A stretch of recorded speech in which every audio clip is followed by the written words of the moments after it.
La salle principale de la tour magique est devenue aujourd'hui le lieu du jugement, où une jeune fille se tenait au centre de la pièce devant 13 magiciens. Le seul homme avec la tête découverte a déclaré que le conseil des magiciens avait pris sa décision et que Selena serait expulsée. La jeune fille debout au centre de la pièce fut assez surprise par cette décision du conseil des magiciens. Tandis que le magicien suprême continuait de dire que les recherches de la jeune fille étaient devenues trop dangereuses et en effrayaient beaucoup, expliquant ainsi les raisons de sa décision, Selena elle-même pensait qu'elle était chassée par celui qu'elle avait récupéré dans la rue, qu'elle avait enseigné la magie, qui n'avait atteint une telle position que grâce à elle. À l'idée de l'expulsion, le visage de la jeune fille a changé et une seule pensée lui est venue à l'esprit, que ce type ne connaît pas la gratitude. Pendant ce temps, le magicien suprême a déclaré que si elle acceptait calmement leur décision, il ne la tuerait pas, mais la priverait seulement de ses capacités magiques, lui donnant ainsi l'opportunité de vivre sa vie comme une personne ordinaire. La jeune fille écoutait silencieusement tout ce que disait l'archimage. Et quand il eut fini, Selena dit brusquement à Malek que soit il était fou, suggérant une telle chose, soit qu'il y avait quelque chose qui n'allait pas dans la perception de la fille, puisqu'elle avait entendu une telle proposition, qu'elle ne pouvait appeler autre chose qu'un non-sens complet. Affirmant que c'était elle qui avait fondé le royaume des magiciens, Selena frappa le sol de pierre aussi fort qu'elle le pouvait, en utilisant son pouvoir magique. L'onde de choc créée par la jeune fille a renversé certains des magiciens entourant Malek, mais celui-ci, appelant tout le monde au calme, a déclaré que c'était la dernière chance de Selena. Au même moment, la jeune fille commença à être empêtrée dans des chaînes contrôlées par les pouvoirs magiques de Malek et des 12 autres magiciens. Et en quelques secondes, la jeune fille se retrouva enchaînée à des chaînes sur lesquelles des charmes spéciaux avaient été lancés. Rassemblant toutes ses forces, Selena tenta de briser les chaînes, mais n'y parvint pas. Continuant à regarder les efforts inutiles de la jeune fille, Malek a déclaré qu'il utilisait son propre sort dans ses chaînes, seulement modifié, et a encore une fois noté que ses activités étaient devenues dangereuses et que l'existence même de la fille dans ce monde présentait désormais un danger pour les gens. Qui comprit où l'homme voulait en venir, regarda avec surprise son juge, avec qui ils avaient auparavant beaucoup de points communs. Sa main elle-même jouait avec la robe que portait la jeune fille, révélant qu'elle était toujours nerveuse, même si elle essayait de paraître calme. Tous les magiciens ont commencé à brandir leurs baguettes magiques et Malek a dit à la jeune fille de se préparer. Le regard de Selena traduisait complètement ce qui se passait à l'intérieur de la fille. Où son passé avec Malek est apparu devant ses yeux, où avec lui elle a finalement trouvé une famille. Ils ont étudié la magie ensemble, étaient amis et collègues et ont vécu ensemble la vie et la mort. Et cet homme était pour elle la seule et la plus précieuse chose qu'on pouvait obtenir dans cette vie. Au lieu de cette personne chère et bien-aimée, devant la jeune fille se tenait à la fois son juge et son bourreau. Pendant que toutes ces pensées traversaient la tête de Sélénée, les magiciens exécutant la phrase lisaient des sorts et un cercle magique apparut sous la jeune fille. Avec un désespoir total dans le regard, Selena nota qu'il s'apprêtait à utiliser sur elle la magie de la disparition complète, ce qui leur permettrait d'effacer toute trace de son existence. Dans le même temps, son pouvoir est supprimé à l'aide de sorts qu'elle a créés, se préparant à détruire son corps, son âme et son mana. Regardant son bourreau, la jeune fille lui demanda comment il avait décidé et était capable d'une telle chose. Mais sa réponse fut le silence. Malek ne dit pas un mot. Baissant la tête, Selena conclut tristement que personne n'essaierait même de la sauver dans cette situation. Et le sort commença à agir et le corps de la jeune fille se dissout progressivement dans l'air. La jeune fille rassembla toutes les forces qui lui restaient, se concentrant soigneusement et essayant de se libérer. Mais, ayant anticipé de telles actions, le magicien suprême renforça l'effet de son sortilège restreignant le pouvoir de Selena. Dans un accès de rage, la jeune fille a crié qu'elle maudissait et détestait l'archimage Malek. Et elle a ajouté que si d'une manière ou d'une autre elle revient sur Terre, renaît ou devient un mort-vivant, alors elle l'achèvera en premier. En regardant le corps de Selena se dissoudre progressivement dans l'air, Malek a déclaré qu'elle ne pourrait plus rien faire sans la capacité d'utiliser sa magie et qu'elle se sentirait enfin comme une personne ordinaire, qu'elle méprisait autrefois. Après ce qui avait été dit, l'homme pensa soudain que Selena n'avait pas essayé d'utiliser la magie noire, ce qui signifiait contrôler ses capacités également à l'aide de son sort. Selena remarqua soudain avec horreur qu'elle, la chef du royaume des magiciens, la plus grande sorcière, était en train de mourir ici, juste comme ça, se dissolvant complètement dans l'air. Un sourire satisfait et un regard arrogant accompagnèrent le dernier mot de Malek que Selena entendit, qui était le mot au revoir. La fille ne pouvait plus rien dire, car la partie inférieure de son visage avait déjà disparu dans les airs, et donc elle ne pensait qu'à la façon dont il avait osé lui dire au revoir comme si elle n'était rien pour lui. Et avec les dernières particules dissoutes du corps de Selena, sa dernière pensée adressée à Malek, exprimée en un seul mot, s'est envolée dans les airs. Après avoir erré dans l'obscurité totale, Selena a soudainement vu une lumière brillante, se réjouissant de pouvoir enfin aller au paradis ou en enfer. Un lustre est apparu devant ses yeux, provoquant une question raisonnable de la part de la jeune fille, d'où dans l'au-delà aurait pu venir le lustre et pourquoi tout était si haut ici. Décidant de regarder autour d'elle, elle aperçut soudain une petite main qui appartenait clairement à un enfant. Et lorsqu'elle essaya de prononcer un mot, Selena entendit sortir de sa bouche les sons inarticulés d'un enfant qui n'avait pas encore appris à parler. Avec horreur, la jeune fille découvrit qu'elle n'était pas dans l'au-delà, mais dans le corps d'un bébé. Une femme de chambre est soudainement apparue et a dit avec mécontentement que l'enfant était très bruyant. Et d'un mouvement rapide de la main, la bouche de la jeune fille fut bouchée par une tétine. Après quoi la femme de chambre reprit ses fonctions quotidiennes. Ayant fini par se convaincre qu'il ne s'agissait pas d'un rêve ni d'un au-delà, Selena tenta de bouger et découvrit que ce corps ne lui obéissait pas du tout. Mais après plusieurs tentatives infructueuses, elle réussit finalement à se mettre en position assise. Avec amertume, la jeune fille a noté qu'elle espérait vivre normalement en enfer après la mort, mais au lieu de cela, elle a reçu ce petit corps faible de bébé. Décidant de se calmer et de réfléchir, Selena examina attentivement la pièce, la trouvant plutôt vide.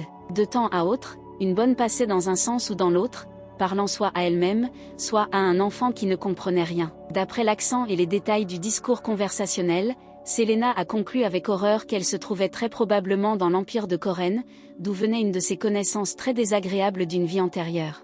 Mais rassemblant immédiatement ses pensées, la jeune fille remarqua que l'essentiel était qu'elle soit à nouveau en vie, l'essentiel était de ne pas rester assise dans ce berceau pendant des années, en attendant qu'elle grandisse, et elle avait également besoin de comprendre si ses capacités magiques ont été conservées. L'objet de formation était un vase de fleurs placé non loin du berceau. La jeune fille s'allongea, les bras tendus et concentrés, essayant d'invoquer sa manne et d'utiliser ses pouvoirs magiques. Ce qu'elle y réussit rapidement, elle déplaça le vase, le faisant se briser avec un grand bruit. Selena a ressenti un véritable soulagement lorsqu'elle a réalisé que ses pouvoirs magiques ne l'avaient pas quittée et qu'elle pouvait lancer de la magie. Quant à elle, se lamentait sur un vase cassé sans raison, dont le coût serait désormais définitivement déduit de son salaire. Selena avait déjà préparé un plan pour d'autres actions, où elle, essayant de se relever, a décidé de s'échapper d'abord, puis de reprendre des forces, de renforcer ses capacités magiques, bien sûr, de retourner à la tour pour se venger de Malek.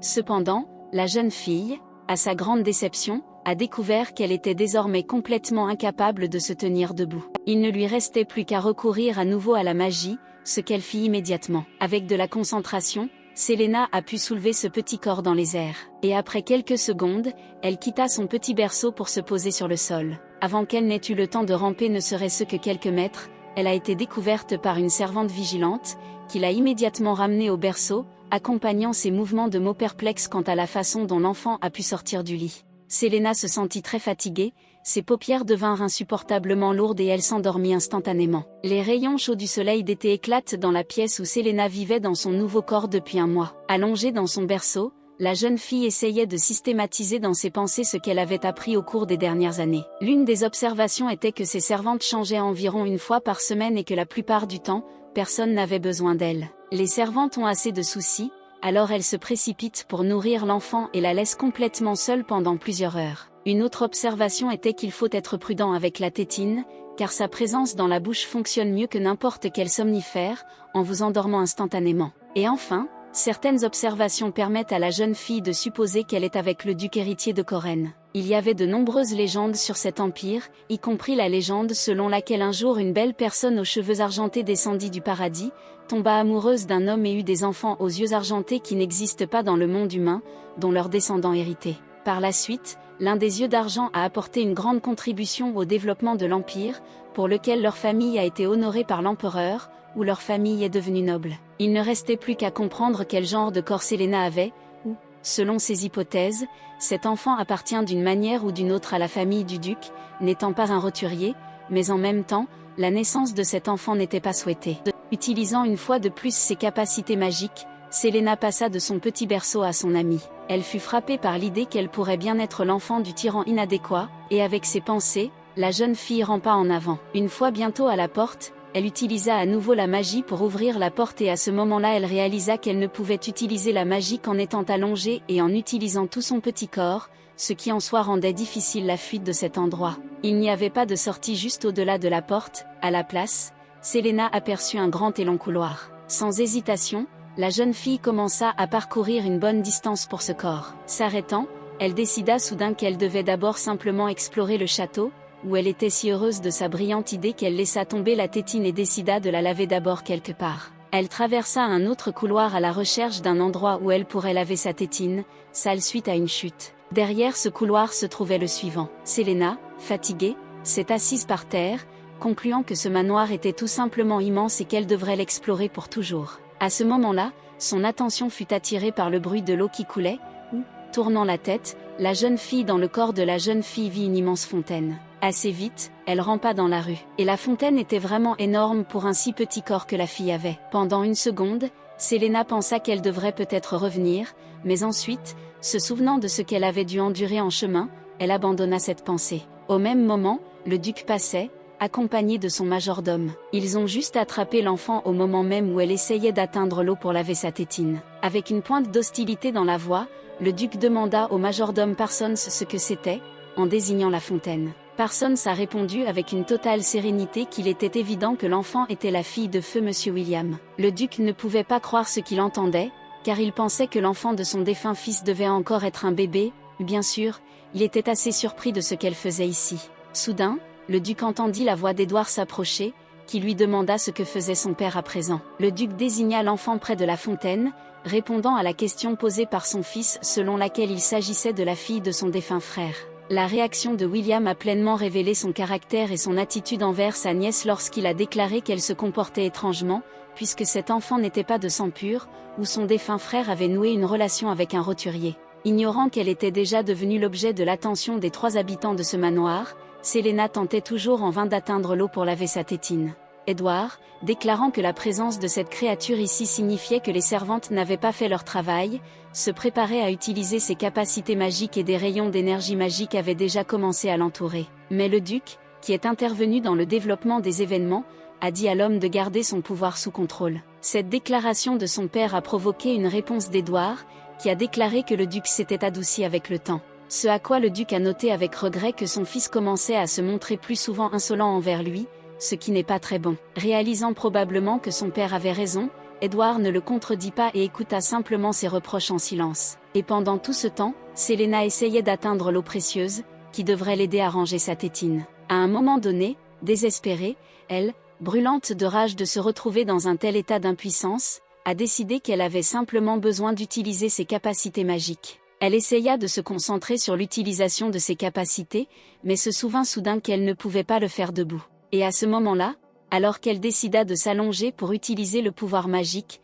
Selena vit 3 hommes debout à proximité. Elle reconnut immédiatement le duc Dorian et son fils Edward Bennett, dont les visages n'avaient pas beaucoup changé, ce qui indiquait que peu de temps s'était écoulé depuis sa mort. Ce n'est que maintenant qu'elle imaginait pleinement ce qui aurait pu arriver si elle avait utilisé ses capacités magiques devant eux. Elle regarda attentivement le visage d'Edward Bennett, qui était intelligent, brillant et excellent en magie. Selena se souvenait bien de la façon dont elle l'avait rencontré à l'âge de 16 ans, tout comme elle se souvenait bien du fait qu'il ignorait tout le monde en dessous de lui, communiquant uniquement avec les aristocrates. Quant à Dorian Bennett, faire face à lui était encore plus difficile. La jeune fille se souvient des innombrables fois où elle s'est tournée vers le duc avec diverses demandes et a reçu de nombreux refus. Tout cela lui a rappelé de tristes souvenirs de sa vie passée, où elle a défendu désespérément son cher pays, mais a été trahie par ses proches et exécutée. Mais laissant soudain ces tristes pensées sur le passé, Selena décida avec une grande joie que cette fois tout serait différent, elle gagnerait si elle pouvait surprendre tout le monde.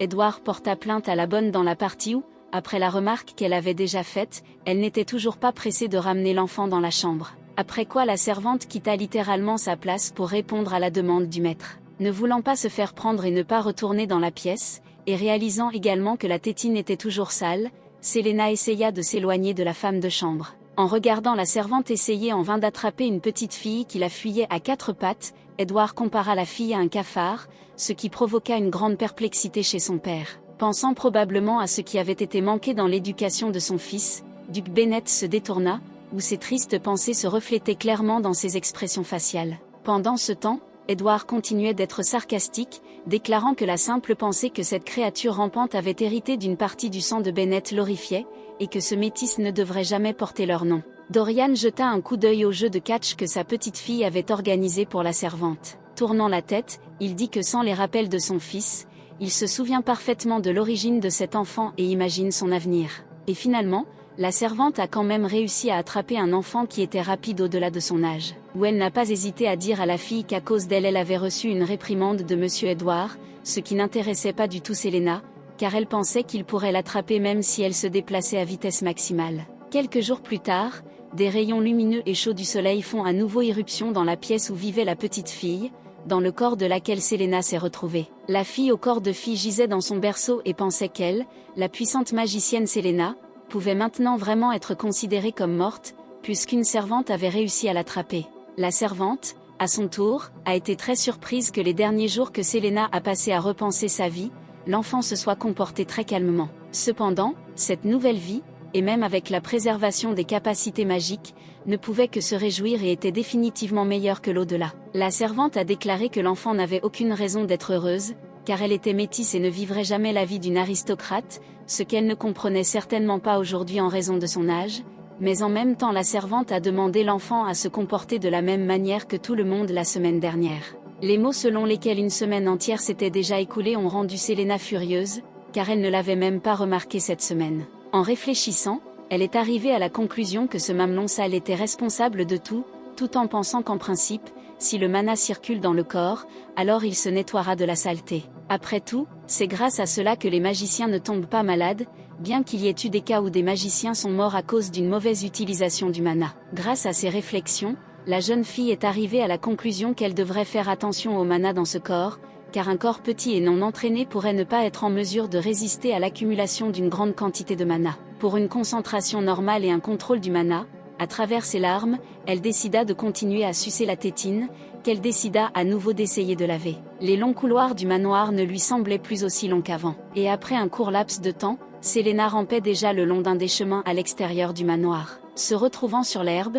elle remarqua soudain qu'il était beaucoup plus confortable de ramper ici que le long des couloirs en pierre du manoir. Et en repensant à nouveau à sa situation, Selena a noté qu'il n'y a pas de plus grande humiliation au monde pour un aristocrate que de naître bâtard, et même dans la famille Bennett. Mais ensuite, la jeune fille s'est rassurée sur le fait qu'elle avait encore tout devant elle et qu'elle deviendrait une sorcière très puissante. Où non seulement la famille Bennett, mais l'empire tout entier tombera. Avec ses pensées positives, elle a continué son chemin, notant également qu'elle n'avait rencontré personne ni sur le chemin ni dans le jardin lui-même et qu'elle pourrait venir ici plus souvent. Selena a vu ce qu'elle cherchait depuis si longtemps, sous la forme d'un réservoir artificiel. Se retrouvant instantanément à côté de lui, elle sortit la tétine de sa bouche et essaya de la tremper dans l'eau. Mais elle s'est vite rendue compte que même ici, la taille de son petit corps ne lui permettait pas de laver la tétine, et elle l'a donc remise dans sa bouche. Mais au bout d'un moment, elle s'est rendue compte que si elle ne pouvait pas laver la tétine en position assise, alors pourquoi ne pas essayer de s'allonger,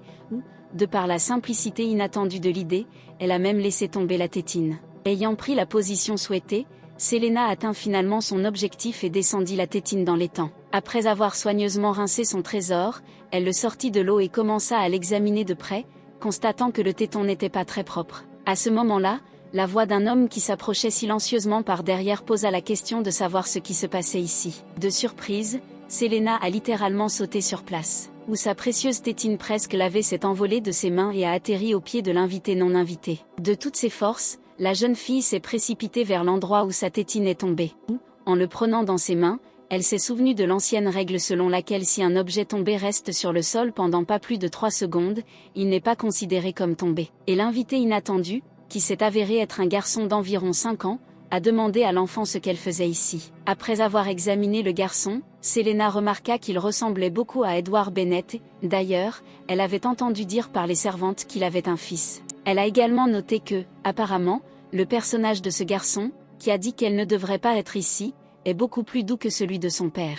Parce qu'Edward Bennett était qualifié de démon de sang-froid, capable même d'aller à l'encontre de ses alliés si nécessaire. Il n'a jamais eu affaire à des imbéciles, mais même si une personne était intelligente, pour communiquer avec Edward, elle devait provenir d'une famille noble. Et même si la grande sorcière Selena s'avérait être une roturière, il la mépriserait. Tournant ses pensées vers le garçon de 5 ans, elle décida de jeter un œil à ce que ce descendant de la famille Bennett allait devenir. Les pensées sur l'âge ont amené Selena à rêver que lorsqu'elle aurait 5 ans, elle serait capable de maîtriser des sorts de cercle de niveau inférieur, ce qui lui donnerait l'opportunité d'apprendre à utiliser des techniques de magie plus avancées, car maintenant elle sait déjà quoi à faire, il lui suffira de tout répéter. Tout d'abord, elle apprendra à créer diverses pierres et bijoux magiques, qui lui permettront de subvenir à ses besoins de manière autonome. Et elle pourra alors utiliser la magie pour s'échapper de cette maison détestée. Après avoir réfléchi aux perspectives d'avenir, Selena a décidé de quitter le garçon, juste au cas où, de laver à nouveau la tétine, car pour une raison quelconque, la règle des 3 secondes ne lui inspirait pas vraiment confiance. S'y étant déjà habituée, elle mit rapidement la main dans l'eau et commença à rincer la tétine. Mais le garçon n'était pas du tout gêné par le manque d'attention de la part de l'enfant, et il s'est approché, ce que la fille n'a pas vraiment aimé. Apparemment, il s'inquiétait du sort de l'enfant, car il a recommencé à répéter qu'elle ne pouvait pas venir ici, sinon elle serait expulsée. Selena se souvient d'un incident survenu dans la famille Bennett au cours duquel une femme de ménage s'était fait couper les tendons et jeter hors de la maison simplement parce qu'elle était entrée dans le jardin sans autorisation. Elle s'est même souvenue d'un incident survenu dans la cité des magiciens, où l'un des magiciens l'a supplié à genoux de ne pas l'emmener avec elle à la maison Bennett lorsqu'elle a commencé à leur rendre visite. Dès qu'Edward prononça un mot, tous les magiciens à proximité commencèrent à trembler de peur. Seule Selena elle-même et cette créature Malek n'avaient pas peur de le rencontrer face à face, de communiquer et même de se disputer. Derrière ses pensées, ainsi que des projets de vengeance sur tout le monde, elle finit de laver la tétine et la remit dans sa bouche. Et le garçon ne pouvait pas se calmer, parlant de la façon dont son père lui-même s'occupe de ce jardin, ne permet à personne de venir ici et sera très en colère s'il découvre que la fille était ici. Selena était très surprise qu'un reptile au sang-froid comme Edward puisse s'occuper seul du jardin. Pendant un moment, l'air fut silencieux, ce qui fut interrompu par les paroles du garçon selon lesquelles sa mère aimait vraiment ce jardin. Selena, représentant une expression très insatisfaite sur son visage, répondit mentalement qu'elle n'allait pas écouter ces histoires morveuses et qu'en général, elle n'était pas encore un bébé qui ne pouvait pas parler. Et le garçon a continué en disant que ses parents ont divorcé après que son père ait eu une grosse dispute avec sa mère. Gardant la même expression sur son visage, Selena ne pouvait que penser qu'il était temps pour le garçon de disparaître de son champ de vision. Cela ne l'empêchait pas de continuer à dire désormais qu'il aimait toujours beaucoup sa mère. Et après ces mots, il s'est soudainement assis, a caché sa tête et, disant que sa mère lui manquait vraiment et qu'il voulait la voir, il s'est mis à pleurer. L'expression de la jeune fille s'adoucit un peu, mais elle essaya toujours de se convaincre que ce garçon faisait partie de la famille Bennett et qu'il ne fallait donc pas le plaindre du tout. Puis le garçon leva ses yeux tachés de larmes et prononça le mot maman. En regardant son visage, Selena sentit soudain qu'il lui était très difficile de retenir ses sentiments et nota le manque d'éducation stricte dans l'esprit d'Edward. Mais ayant décidé qu'elle ne savait pas comment calmer les enfants, et qu'elle ne pouvait plus parler maintenant, la jeune fille s'apprêtait à quitter le lieu de la rencontre inattendue. En se déplaçant le long de l'herbe, elle pensa à quel point ses genoux et ses paumes, calleux à force de ramper, lui faisaient mal. Mais à cause des pensées de douleur et du fait que cette douleur ne la quitterait pas avant longtemps, Selena fut distraite par le bruit des pas qui approchaient. Elle n'avait pas besoin de nouvelles rencontres et elle décida de ne pas tenter le destin et d'attendre quelque part. L'endroit le plus proche où attendre le danger était bien sur les buissons, où la jeune fille a trouvé refuge avec la possibilité de voir le chemin. Le nouveau contre-attaquant possible s'est avéré être Edward lui-même. Son apparition fit peur à la jeune fille, qui se souvint à nouveau des tendons de la servante et décida que le même sort l'attendait si elle était attrapée maintenant. En essayant de ne faire aucun bruit, Selena a décidé d'échapper rapidement à la menace imminente. Cependant, cela ne pouvait pas se faire en silence et Edward entendit du mouvement dans les buissons. Il regarda attentivement dans la direction d'où le mouvement était entendu. Et il a noté que celui qui est entré dans son jardin s'est avéré être le même enfant dans lequel coule non seulement le sang de sa famille, mais aussi le sang des gens ordinaires. En un instant, une pensée terrible lui vint à l'esprit qu'il valait peut-être la peine de tuer cet enfant, se justifiant par le fait qu'il ne voyait pas qui était là dans les buissons et le prenait pour un intrus. Mais au même moment, il imaginait la réaction de son père face à une telle excuse, où le duc n'y croirait certainement pas, connaissant les capacités mentales de son fils. De l'idée que son père n'était pas un imbécile, Edward passa à l'idée que le jardin devait être mis en ordre. S'étant avancé un peu plus loin, l'homme aperçut soudain son fils Danny assis par terre, qui se leva aussitôt à la vue de son père, cachant son visage taché de larmes et s'excusant d'être entré dans son jardin. En lançant à son fils un regard peu typique d'un tyran, Edward a déclaré que le garçon n'avait rien fait de mal et qu'il pouvait continuer à venir au jardin quand il le voulait. Lorsque son père lui a demandé s'il était seul ici, le garçon a admis que récemment il y avait eu un petit enfant ici, où cet enfant a lavé cette chose dans l'étang qu'ils ont mise dans la bouche des enfants. Edward n'était pas très surpris par ce que lui disait le garçon, il posait probablement des questions uniquement pour parler à son fils. En tapotant la tête du garçon avec sa main et en regardant son visage, qui montrait qu'il avait pleuré récemment, l'homme a conclu que sa mère lui manquait. N'ayant plus de questions à poser à son fils, Edward dit que Danny pouvait y aller s'il le voulait. Mais maintenant, le garçon avait des questions où il demandait à son père s'il punirait cet enfant et le jetterait hors de la maison. Sans répondre à cette question, l'homme renvoya le garçon et réfléchit au fait qu'il ne se souvenait pas d'avoir élevé son fils avec autant de douceur, concluant que Danny tenait de son grand-père. Et puis ses pensées se tournèrent vers le bébé, où il se demanda si l'enfant lui-même pouvait parcourir un si long chemin rien que pour laver sa tétine, si c'était un accident. Selena s'est réveillée dans son berceau comme d'habitude. En s'étirant, elle remarqua que la tétine était beaucoup plus agréable dans sa bouche après l'avoir lavée. Soudain, la jeune fille s'est rendue compte que personne ne venait la nourrir, et hier elle n'avait rien mangé de la journée non plus. Elle se souvenait qu'elle était revenue du jardin dans la pièce inaperçue, mais elle ne se souvenait pas du tout que quelqu'un soit venu la nourrir.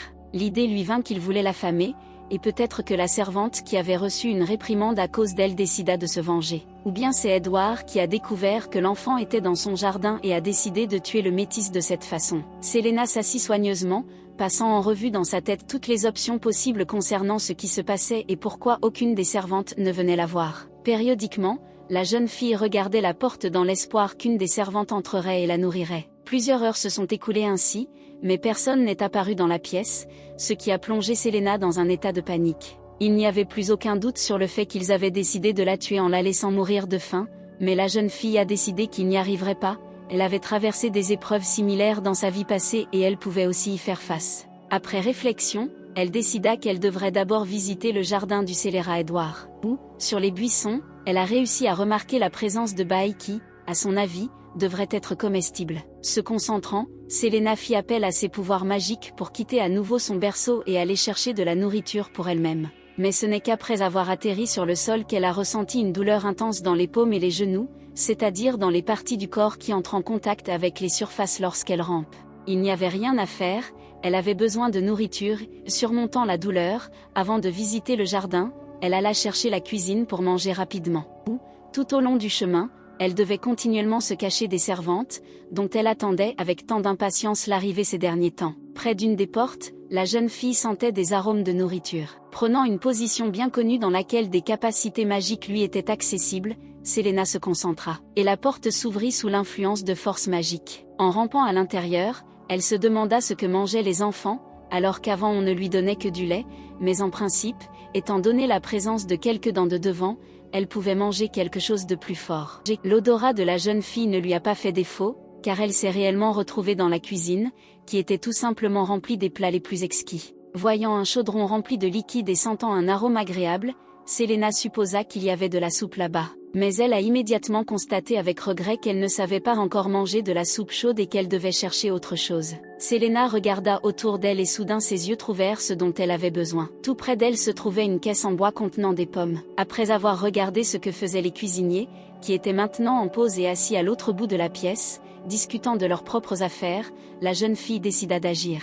Elle prit rapidement une pause qui lui ouvrait l'accès à des capacités magiques. Et un instant plus tard, 2 pommes gisaient déjà sur le sol à côté de la caisse. Un nouveau problème est apparu, où il était nécessaire d'emporter ces 2 pommes d'une manière ou d'une autre. Selena a tenté de fourrer la pomme sous ses vêtements. Cependant, cette tentative fut un échec total, car la pomme ne rentrait pas sous ses petits vêtements et lui échappa bientôt des mains. Une idée géniale lui vint à l'esprit, ce qui fit briller son visage. Elle pourra certainement emporter au moins une pomme en la tenant entre ses 2 dents. À un moment donné, sa bouche fatiguée n'a pas pu le supporter et Selena a laissé tomber la pomme par terre. Ensuite, elle a décidé d'utiliser le pouvoir magique pour transporter la pomme, là où elle devait concentrer tout le mana dans ses dents de devant et elle n'aurait alors pas besoin de faire beaucoup d'efforts physiques. Une fois arrivée dans sa chambre, Selena constata avec colère qu'aucune des servantes n'était venue, et c'est ainsi que s'est terminée sa première journée de survie. 2 semaines se sont écoulées depuis ce jour, pendant lesquelles personne n'est entré dans la pièce où se trouvait le petit enfant. Ce qui n'a pas trop bouleversé Selena, qui a réussi à rassembler suffisamment de nourriture pendant cette période et à reconstituer régulièrement ses provisions, pensant qu'un enfant ordinaire dans de telles conditions serait mort depuis longtemps.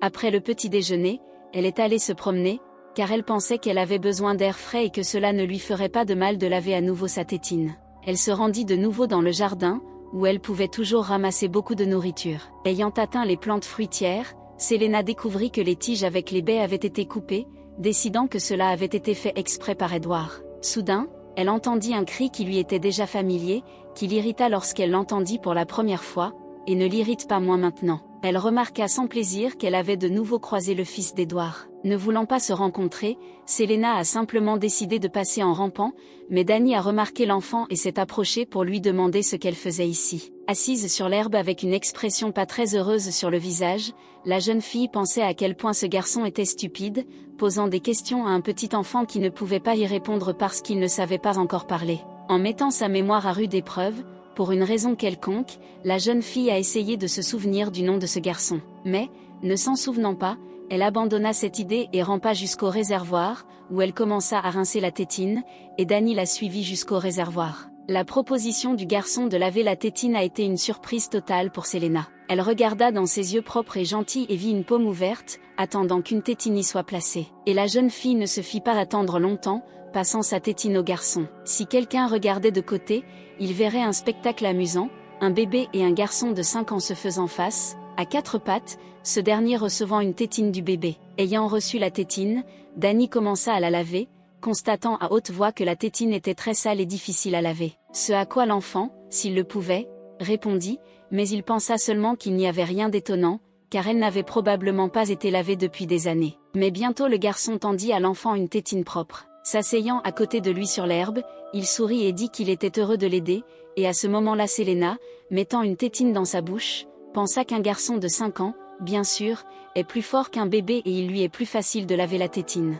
Puis le garçon a recommencé à parler du fait que l'enfant ne devrait pas venir ici si souvent. Mais Selena ne l'écoutait plus, retournant dans sa chambre, bouleversée de ne pouvoir cueillir de bail aujourd'hui. Mais le garçon se releva brusquement et la suivit, ce qui la découragea complètement. La fille s'est arrêtée et s'est retournée afin de trouver comment dire à ce garçon ennuyeux de rester loin d'elle. Mais à ce moment précis, un cri perçant retentit au-dessus de leur tête, faisant tressaillir les 2 enfants. Celui qui l'a fait est apparu, un énorme griffon. Selena était étonnée de voir comment un griffon pouvait venir d'ici, qui ne devrait vivre que dans des ruines méditerranéennes. Elle savait très bien que malgré sa taille, il ne chasse que les petits animaux et qu'il pourrait très bien attaquer un enfant, alors, pensant qu'il devait s'enfuir, elle frappa désespérément sa petite main contre la jambe du garçon. Ne comprenant pas ce qui se passait, le garçon demanda à l'enfant ce qui s'était passé. Décidant qu'elle en avait déjà fait trop pour lui, se précipita dans les buissons à toute vitesse. À ce moment précis, le duc apparut dans le jardin,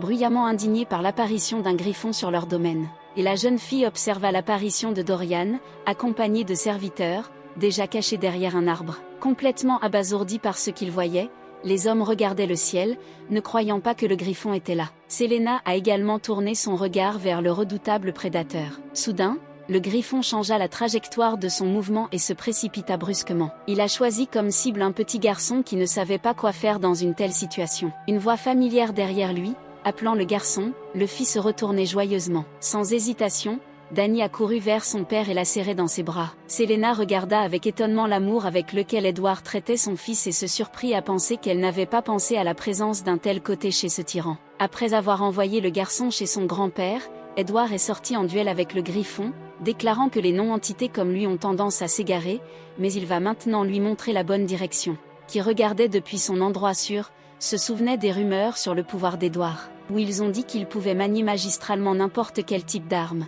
Il y avait aussi une rumeur selon laquelle il aurait trouvé un artefact très puissant dans les ruines. Se souvenant de tout cela, la jeune fille a décidé qu'il n'y avait rien à craindre, puisqu'un tel guerrier était là, et a décidé de partir. Et Édouard, au même moment, fit un bond brusque vers le griffon, tenant dans sa main une lance prête à frapper. La distance était trop grande, et le griffon voyait parfaitement le danger d'un tel rapprochement. Le coup fut porté, mais la bête l'esquiva facilement et s'envola dans les airs.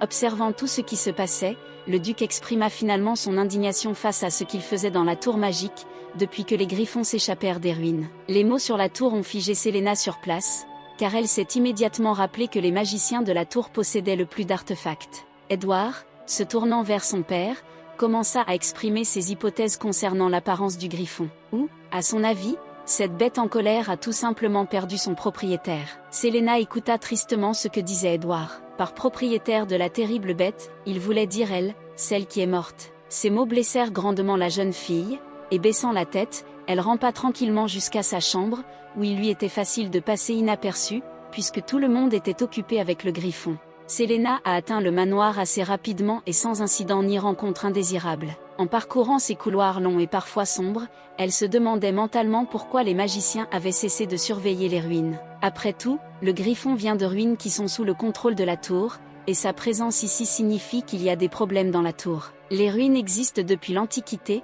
tout comme les bêtes magiques qui y vivent. Dans les ruines se trouvent également des objets appelés artefacts, qui sont des sources de magie puissante. Certains artefacts sont capables de contrôler les gens, d'autres peuvent les défendre, et d'autres encore peuvent maudire. Tout le monde veut acquérir au moins un artefact, car son propriétaire devient beaucoup plus fort, a résumé Selena. Le problème est de trouver l'artefact, où vous devez entrer dans les ruines et descendre un escalier sans fin. Sur le chemin pour récupérer l'artefact, le chercheur rencontrera de nombreux animaux magiques, par exemple le même griffon. Dans le monde d'aujourd'hui, seuls 7 artefacts sont connus et il n'y a que 37 ruines, où ceux qui veulent augmenter leur force quittent régulièrement leur vie. En rampant d'étape en étape, Selena a rappelé que la tour possède actuellement 3 artefacts, dont 2 sombres et un clair. Les artefacts lumineux contiennent de l'énergie sacrée, et les artefacts sombres contiennent l'énergie maléfique opposée. Il n'y a que 2 artefacts légers dans cet empire, dont l'un appartient à la famille Bennett. Un autre artefact se trouve dans le palais impérial lui-même. Pensant que les 2 restants des 7 artefacts se trouvaient dans l'empire au-delà des mers,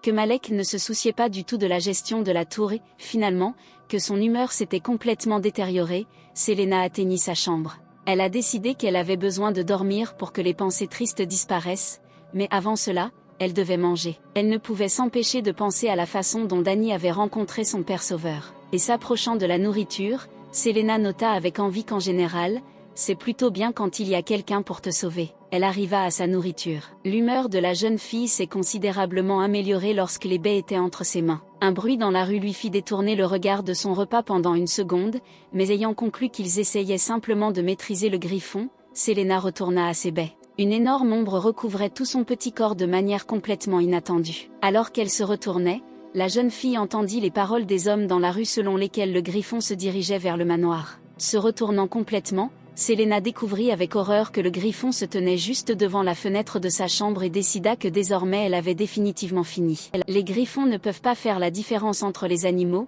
les bêtes magiques et les humains, mais ils ont une vue et un odorat aiguisés. Et la couleur rouge, qui est désormais répandue sur toute la bouche de la jeune fille, est sa préférée, car elle symbolise le sang. Faisant juste un pas en avant, la bête se retrouva à l'intérieur de la pièce. Une idée géniale est venue dans la petite tête de la jeune fille, qui pourrait promettre le salut si tout se passait bien. Elle se dirigea rapidement vers sa pile de fruits. Où, se souvenait-elle exactement, se trouvaient les baies bleues. La couleur bleue signifie qu'ils ne sont pas encore mûrs, et s'ils sont mélangés aux feuilles, ils créeront une odeur que les griffons détestent et en seront affaiblis pendant un moment. Tenant des bailles et des feuilles dans ses mains, elle regarda la bête et le griffon la regarda. Réalisant qu'elle ne pouvait plus attendre, Selena, de toute sa force enfantine, commença à écraser et à frotter les baies et les feuilles entre ses paumes. Et l'apparition de l'odeur désirée ne s'est pas fait attendre. Comme prévu, le prédateur n'aimait pas du tout l'odeur, ce qui le faisait grimacer. Cependant, le griffon n'a même pas pensé à s'envoler de l'odeur détestée, mais a au contraire commencé à s'approcher de sa source. Et maintenant, sa patte griffue ouverte était prête à saisir la tête de l'enfant. Réalisant que la mort ne pouvait être évitée,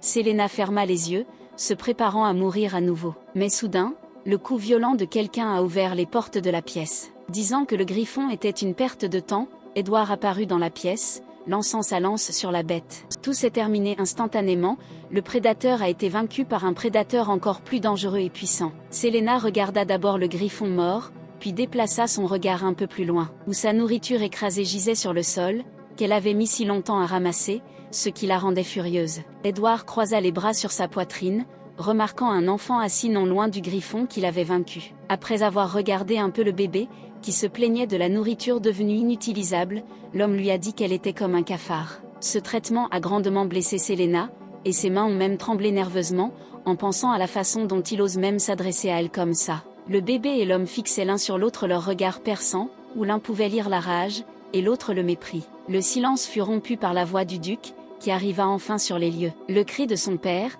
qui s'intéressait au sort du griffon, obligea Edward à détourner le regard et à se retourner. Mais à ce moment-là, Dorian aperçut un enfant assis par terre et lui demanda ce que cette petite fille faisait ici. Et Selena s'assit et réfléchit à l'endroit où elle devrait être, sauf dans sa chambre. L'image globale semblait plutôt étrange. 2 hommes adultes et un petit enfant à côté d'un griffon vaincu par une lance. En regardant les hommes, la jeune fille se demandait silencieusement pourquoi ils étaient toujours là, car le danger était passé et l'enfant pouvait à nouveau être laissé à la merci du destin. Lorsque son père lui a demandé pourquoi cette pièce avait l'air si horrible, Edward, croisant avec arrogance les bras sur sa poitrine, a suggéré que cela pourrait être dû au fait que la roturière Margaret avait déjà vécu ici. Ce qui a poussé le duc à littéralement serrer la tête devant les pitreries arrogantes de son fils. Pendant ce temps, Selena, ne faisant plus attention aux hommes, s'approcha de ses fruits et baies écrasés, essayant de choisir quoi manger. Voyant cela, le duc se mit en colère, criant que quoi qu'il arrive, cet enfant avait du sang de Bennett en lui et que la fille devait être traitée comme telle. Se tournant vers le majordome, le duc ordonna que toutes les servantes soient amenées ici immédiatement. Edward ajouta sa propre remarque, disant qu'il n'y avait pas lieu d'être en colère contre les servantes pour ne pas s'occuper du métis. Ce à quoi Dorian dit qu'il valait mieux qu'Edward garde le silence,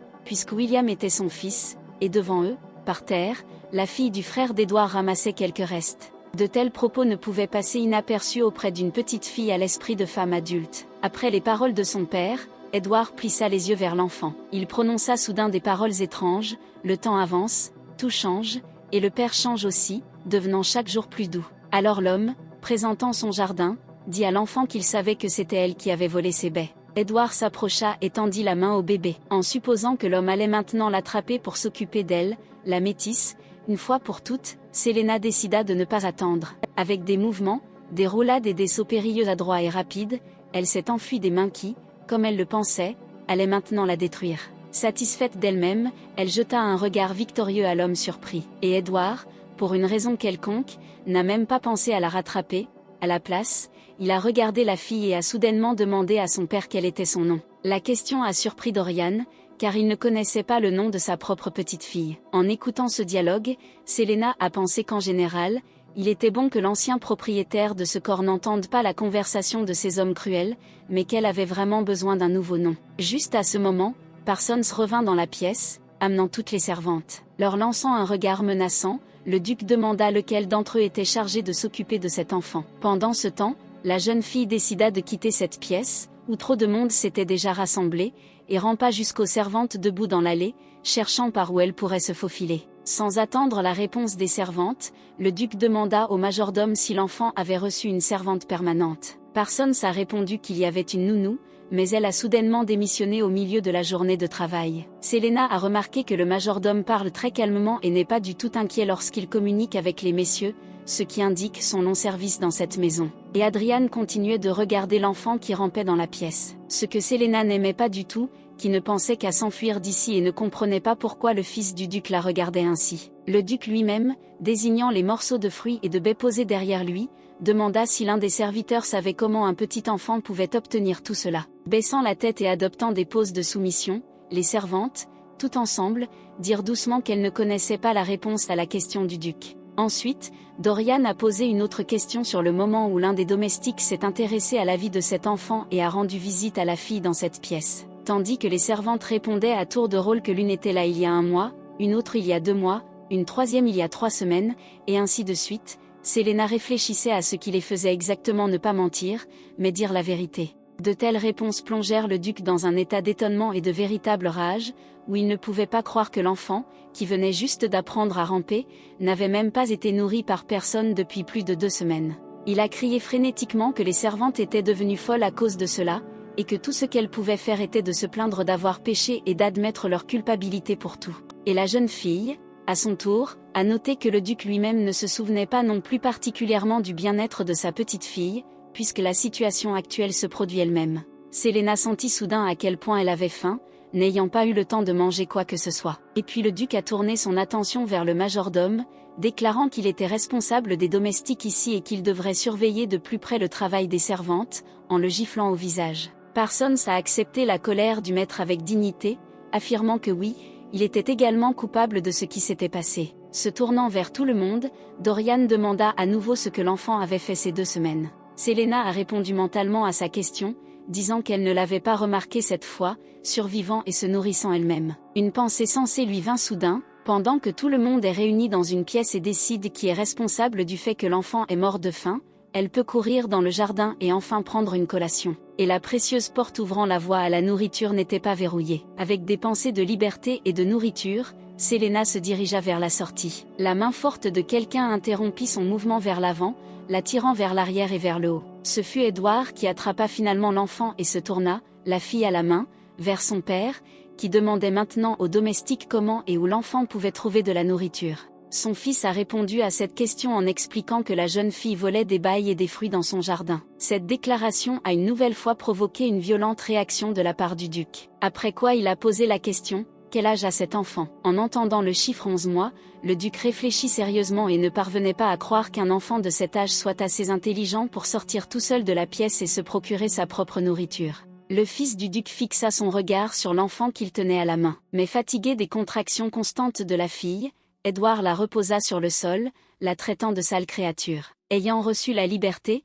Selena a avancé avec l'idée qu'elle devrait se venger de l'homme pour ses paroles et ses actes. Mais avant qu'elle ait eu le temps de ramper ne serait-ce que quelques mètres, elle a vu une autre main dans un gant blanc se tendre vers elle. C'est le duc lui-même qui a essayé d'élever l'enfant, mais il n'y est pas parvenu, car Selena n'a pas attendu d'être rattrapée et a rampé. En regardant le bébé en colère, Dorian a noté à haute voix qu'elle était très agile pour son âge. Il s'est ensuite tourné vers le majordome, lui disant qu'il était inacceptable de laisser l'enfant vivre dans de telles conditions, et lui a donné pour instruction d'attribuer à la jeune fille une nouvelle chambre et de nouvelles servantes. Parsons s'est approché de l'enfant à bras ouverts et lui a dit de venir vers lui. La prudente Selena pensait que si elle établissait une relation avec le majordome, elle pourrait toujours compter sur de la bonne nourriture. Après quoi, elle regarda Edward et arriva à la conclusion qu'il n'avait pas encore l'intention de la tuer. Après avoir pesé le pour et le contre, elle finit par se décider et permet au majordome de la prendre dans ses bras. Le duc fut surpris que la jeune fille, qui venait de fuir littéralement tout le monde, se laisse si facilement récupérer par le majordome. Essayant de crier une plainte au duc parce qu'il la regardait, Selena, qui ne pouvait pas contrôler son discours, a crié le mot papa. Le duc n'a pas entendu ou a fait semblant de ne pas entendre ce que l'enfant disait, posant à l'enfant une question sur ce qu'elle venait de dire. À la place de la fille, le majordome a répondu, qui a confirmé qu'elle avait prononcé le mot papa. Elle-même était gênée par ce qu'elle disait.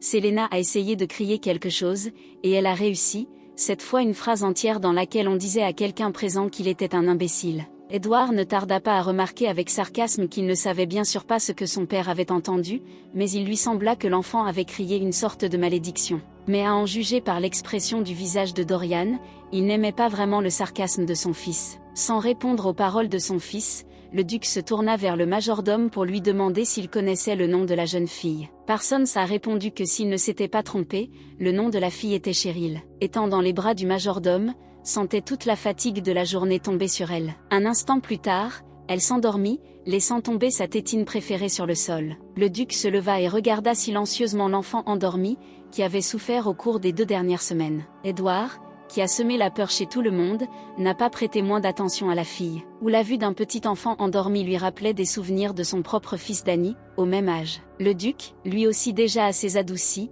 partagea les conclusions de son fils. Et Edward, qui appréciait l'intelligence et l'intelligence des gens, s'est soudainement approché de l'enfant et, touchant la tête de la fille, a déclaré que cet enfant avait la tête brillante, car elle était capable de se promener sans surveillance dans le manoir et de ne pas mourir de faim. Prenant sa petite main, il remarqua la présence de callosités et de nombreuses blessures, apparemment dues à des épines de rose. L'homme fut frappé à l'idée que l'ingéniosité de la jeune fille était une simple coïncidence de circonstances. Décidant que son fils se dirigeait vers quelque chose de grave, Dorian l'appela. Mais Edward n'allait rien faire de mal, affirmant qu'il était également responsable des circonstances actuelles, puisqu'il n'avait rien fait non plus, et demanda à son père de ne pas élever la voix en vain. Et puis son regard se tourna vers la direction où les servantes, rassemblées par le majordome, continuaient de se tenir debout. En leur lançant son regard désespéré, il a dit à haute voix qu'ils avaient permis à un enfant, dont le nom de famille était Bennett, de mourir de faim et de vivre sans surveillance appropriée, ce qui était absolument inacceptable. Après quoi il tourna son attention vers Parsons, disant que s'il ne voulait pas de problème, il devrait surveiller les femmes de chambre plus attentivement, ce à quoi le majordome répondit par un salut soumis. Ayant fini de menacer les domestiques, Edward se tourna vers son père, lui disant qu'il allait maintenant aller voir Danny, qui pleurait constamment ces derniers temps, et essayer de le calmer un peu. Le duc ordonna également au majordome, en plus de préparer une nouvelle chambre et de nommer une nouvelle infirmière, il fallait également inviter un médecin pour examiner l'enfant. Et pour une raison quelconque, la demande d'inviter un médecin a surpris le majordome, mais le duc a confirmé que personne savait tout entendu correctement, la jeune fille devrait être examinée par un médecin. Puis Dorian regarda de nouveau sa petite fille qui dormait paisiblement. Et il quitta également la pièce à moitié détruite, où le griffon, vaincu par son fils, continuait de s'allonger sur le sol. Un nouveau jour d'été était arrivé et les oiseaux gazouillaient joyeusement dans le jardin devant les fenêtres de l'immense manoir. Selena se réveilla enfin en bâillant profondément. En se levant, elle aperçut une nouvelle femme qui annonça joyeusement que la petite mademoiselle s'était enfin réveillée. Ne trouvant pas sa tétine, l'enfant, par habitude de tenir quelque chose dans sa bouche, a utilisé son propre doigt au lieu d'une tétine. Et puis une tétine est apparue dans les mains de la femme, ce qui laissait supposer que l'enfant la cherchait probablement. En quelques secondes, la tétine était déjà dans la bouche du bébé. Selena a suggéré qu'elle avait très probablement manqué sa tétine lorsqu'elle s'était endormie profondément. Et puis elle se souvint de sa vie passée, où la puissante sorcière Selena ne dormait jamais du tout. En essayant de crier son propre nom, Selena remarqua que sa prononciation semblait s'être sensiblement améliorée. Cependant, ce que la femme a clairement entendu la laisse complètement confuse. Et une seconde plus tard, elle essuyait déjà les larmes de son visage en disant qu'elle n'était pas la mère de la jeune fille. En regardant la femme qui pleurait, Selena ne pouvait pas comprendre ce qui lui était soudainement arrivé, ne réalisant jamais qu'elle avait crié le mot maman au lieu de son nom. Mais ensuite, la jeune fille a détourné son attention de la femme vers la situation dans la pièce, où elle a remarqué qu'elle était très propre, belle et que son berceau semblait encore plus grand que le précédent. La seule chose qu'elle ne comprenait pas maintenant, c'était pourquoi elle avait toujours la vieille tétine. Pendant qu'elle le regardait et le retirait de sa bouche, la femme, comme si elle comprenait les pensées de la jeune fille, lui dit qu'elle lui achèterait bien sur une nouvelle tétine. Mais elle a recommencé à sangloter et a ajouté que l'argent n'était plus alloué à la fille, où les pleurs de cette femme commençaient déjà à irriter grandement Selena. Soudain, la femme a demandé à l'enfant de crier plus souvent, voire plus, car si c'était trop silencieux, elle pourrait penser que quelque chose s'était passé. Le geste étrange suivant fut que la femme décida soudainement de se présenter à l'enfant en lui disant qu'elle s'appelait Sabrina. Et Selena s'est assise, avec l'expression appropriée sur son visage, à penser qu'elle n'était pas du tout intéressée par tout ce qui était exprimé par cette étrange femme, où elle pouvait simplement dire qu'elle n'achèterait pas de tétine parce qu'elle n'avait pas d'argent. La jeune fille s'est immédiatement rappelé que dans sa vie passée, elle possédait beaucoup de bijoux, mais il y avait un accord selon lequel en cas de décès, tous les bijoux devraient être transférés à la fondation de la Société des magiciens. Par précaution, elle a eu l'idée de cacher quelques bijoux et pierres magiques à travers le monde. La question est maintenant de savoir comment accéder à vos cachettes. Décidant qu'elle devait forcer cette servante à sortir avec elle dans la rue, où elle pourrait découvrir comment se rendre aux cachettes,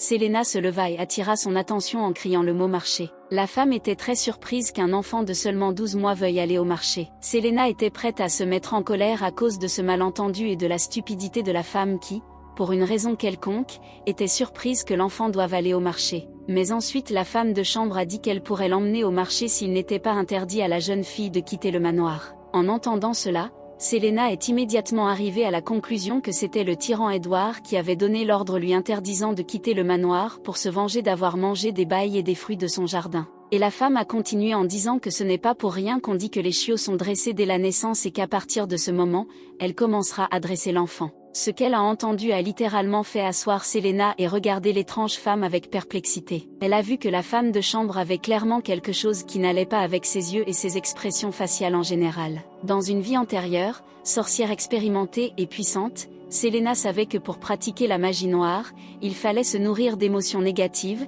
et c'est pourquoi elle communiquait avec de nombreuses personnes dégoûtantes et les ressentait immédiatement. Et cette servante sentait juste l'énergie négative.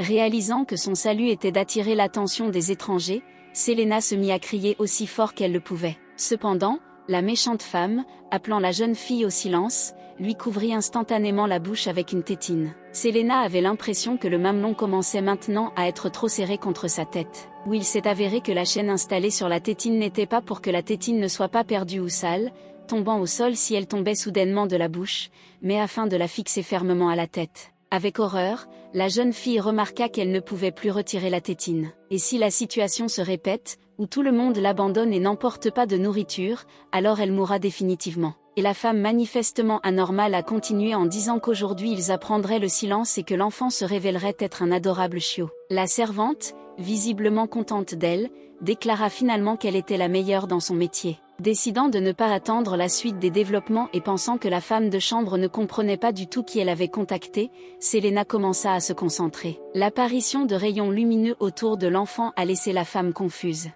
Après leur apparition, l'enfant s'est soudainement élevé dans les airs, ce qui a conduit la folle au ravissement total, où elle a conclu avec joie que c'était tellement cool quand son chiot pouvait voler. Les pensées de Selena étaient qu'elle devait se rendre au jardin d'une manière ou d'une autre. Et si la servante la suit, alors Edward la rattrapera dans le jardin, et alors ses jours ici seront comptés. De toutes ses forces, la jeune fille se dirigea vers la sortie. Et la servante, avec son expression étrange qui n'augurait rien de bon, suivit l'enfant. Selena fut frappée par l'idée que cette servante faisait également partie de la vengeance d'Edward pour le fait qu'elle était responsable de son jardin. Elle rampa aussi vite qu'elle le put, mais la servante anormale se rapprochait. Sa voix, disant que le chiot se comportait mal et qu'il serait puni, était littéralement dans le dos de Selena. Juste dans la direction de leur mouvement, la jeune fille aperçut une silhouette masculine. Edward Bennett lui-même se dirigeait vers eux. Elle n'avait rien à perdre et elle se précipita en avant, laissant Edward derrière elle aussi. La porte tant convoitée vers la liberté était très proche et Selena espérait pouvoir s'y faufiler sans se faire prendre.